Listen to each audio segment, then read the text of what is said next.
نبی اکرم صلی اللہ علیہ وسلم کا ارشاد ہے الدنیا سجن المؤمن و جنت الکافر، دنیا مومن کے لیے قید خانہ ہے اور کافر کے لیے کیا ہے؟ جنت ہے۔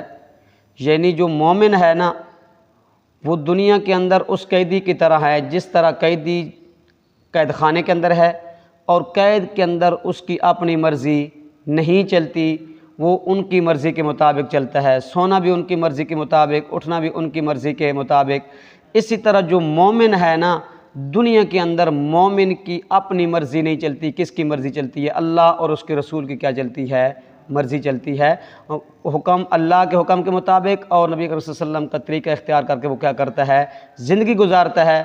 اور جو کیا ہے مومن نہیں ہے وہ دنیا کے اندر من چاہی زندگی گزارا، جو چاہے کرتا پھر اس کو کوئی روک ٹوکنے والا نہیں ہے۔ تو اسی طرح جو کافر ہے نا، جو کیا ہے؟ کافر ہے، وہ دنیا کے اندر اپنی من چاہی زندگی گزار رہا ہے۔